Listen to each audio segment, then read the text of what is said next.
Assalomu alaykum, hurmatli talabalar. Sizlar bilan Jahon tarixi 2 fanidan navbatdagi ma'ruza mashg'ulotini olib boramiz. Bugungi ma'ruzamizda miloddan avvalgi 9-asr oxiri, 6-asrlarda Attika, Afinada quldorlik demokratiyasining paydo bo'lishi mavzusida gaplashamiz. Darsimizning qisqacha annotatsiyasi, demak, miloddan avvalgi 10-asrdan boshlangan Yunoniston tarixida islohotchilar hamda demokratiya tushunchalarining o'rganilishi haqida siz aziz talabalarga ma'lumot berishdan iborat.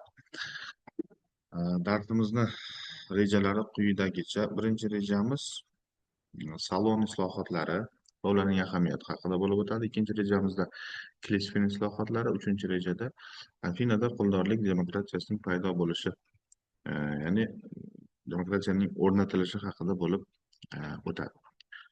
Demak, quyida ko'rishimiz mumkin. Demak, Afinada demokratiya tushunchasi biz ko'rib turgan taqdimotimizda, demak, yunonlar uchun muqaddas bo'lgan ibodatxona Parfenon ibodatxonasining mahobatini ko'rib turibmiz. Afina shahrida markaziy maydon bo'lib, uni tevaragida turli tuman imoratlar qurshab turgan. Ya'ni o'sha markaziy maydon yunonlarda Afinada Agora maydoni deb aytilardi. U yerga yunonlar haftada bir marotaba, oyda 4 marotaba yig'ilishardi. Ya'ni kundalik, haftalik, umumiy muammo, mojaro, masalalarni hal qilish uchun shu markaziy maydonga to'planishardi. Endi salon islohotlari haqida gapiradigan bo'lsak, Yunoniston tarixida Salon ismli atoqli siyosiy arbob, mutafakkir va shoir bir shaxs bo'lgan. U yuzaga kelgan ijtimoiy iqtisodiy vaziyatni murakkabligini yaxshi tushunib turgan o'sha vaqtlar. Salon kelib chiqishiga ko'ra Yevpatrit bo'lgan, ya'ni o'ziga to'q, zodagon oilada katta bo'lgan, savdo sotiq bilan shug'ullangan, Afina savdo hunarmandchilik qatlamining ehtiyojlarini yaxshi bilgan, urug' munosabatlari qoldiqlariga tayanib qullik va ekspluatatsiya hisobiga quvonib yashaydigan zodagon yer egalari Afinani iqtisodiy va madaniy taraqqiyotiga to'siq bo'layotgani, ichki hayotda portlash xavfini keltirib chiqarayotganini teran his qilib turgan. Bu oddiy xalqparvar bo'lgan Salon shunday bir shaxs bo'lgan. Aynan fikrimizni qisqa lo'nda bir mazmuni shundan iboratki, Salon Yunon jamiyatidagi boshqaruvdagi, demak, aristokratiyani ag'dargan va uni o'rniga oddiy xalqni ham, demak, rahbariyatga qo'yish mumkin yoki oddiy xalq bolasi ham, oddiy xalq farzandi ham hukumatda, demak, o'zini o'rniga ega degan bir tarafni, demak, qo'llab-quvvatlagan. Qolaversa, Afinani yorqin kelajagini, demak, Salon iqtisodiyotni umumiy jonlantirish, yer egaligini takomillashtirish, hunarmandchilik ishlab chiqarishni keng yoyish, savdo sotiqni kengaytirish, Afina o'rta tabaqasini xo'jalik va savdo hunarmandchilik faoliyati uchun kafolatlarni yaratish, davlatchilik tartiblarini yangilash, siyosiy hayotga aholining keng qatlamlarini jalb qilish kabilarda ko'ra boshlagan.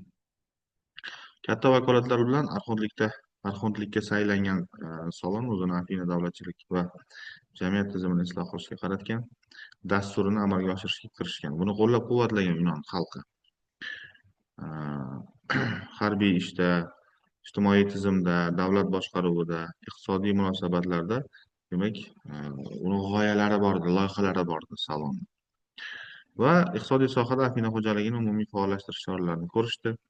Odatda qurg'oqchilikdan jabr chekadigan Attika hududida suv bilan ta'minlash tizimini tartibga keltirishga harakat qilingan. Qolaversa, zaytun yetishtirishni rivojlantirishga katta e'tibor bergan Salon boshchiligidagi komanda va Attika hududidan eksport qilishga ham ruxsat berilgan. O'z navbatida donni olib chiqib ketish qonun yo'li bilan taqiqlangan. Zaytun daraxtlarini o'tkazish, qayta ishlash tartibga solingan. Ko'rilgan choralar natijasida Attikada yog' ishlab chiqarish qishloq xo'jaligining serdaromad va gullab yashnagan sohasiga aylangan. Afina zaytun yog'i mashhurligi jihatdan butun Yunon dunyosida narxi qadrlangan. Hop.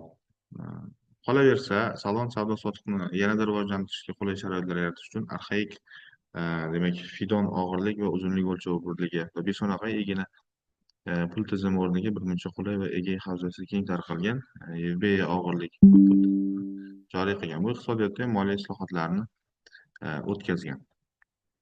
Salon tomonidan amalga oshirilgan chora-tadbirlar natijasida xalq yig'ini faoliyati faollashgan, xalq yig'inida muhim davlat ishlari muhokama qilinadigan, zodagonlarga qarshi qonunlar qabul qilinadigan bo'lgan. Qolaversa, salon islohotlarini asosiy mohiyati shunda bo'lgan, unda demosning, ya'ni xalqning keng qatlamlari ishtirok etishi mumkin bo'lgan, keyinchalik u demokratiya nomini olgan. Salon miloddan avvalgi 5-4 asrlarda o'zini rivojiga erishgan Afina demokratiyasiga asos solgan. Qisqa qiladigan bo'lsak, salon islohotini, salonni xohlagan xohishini, bu demokratiyani Yunon jamiyatiga olib kirgan. Ya'ni demokratiya bu nima? Yunon tilidan tarjima qilinganda demos oddiy xalq, kratos demak hokimiyat. Ya'ni xalq hokimiyati bu demokratiya degan narsa. Mana shu tushunchani salon olib kirdi Yunon jamiyati uchun va miloddan avvalgi demak 6-asrni birinchi yarmida bu jarayon demak almashinuv bo'ldi Yunon jamiyatida. Oddiy xalq demak biror bir mansabga, amalga, lavozimga chiqmoqchi bo'lgan shaxsni saylash yoki ko'p ovoz berish yo'li bilan demak o'sha mansabni egallashi mumkin bo'lgan boshqaruv yo'liga o'tishdi. Maydon aytdik, yuqorida Yunon maydoni agora deb aytilgan, xalq yig'ini maydoni bo'lgan, shahar aholisining ko'pchiligini hunarmandlar, savdogarlar tashkil qilgan. Qaytaramiz. Demak, Yunon markazi Afina shahri bo'lsa, Afina shahridagi ko'pchilik aholini xo'jaligi demak hunarmand va savdogarlar bo'lgan.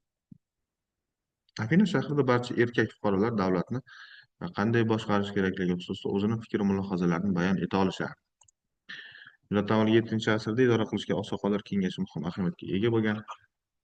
Shu kengash hokimlarni va sudyalarni ham demak saylagan. Mana ko'rishingiz mumkin.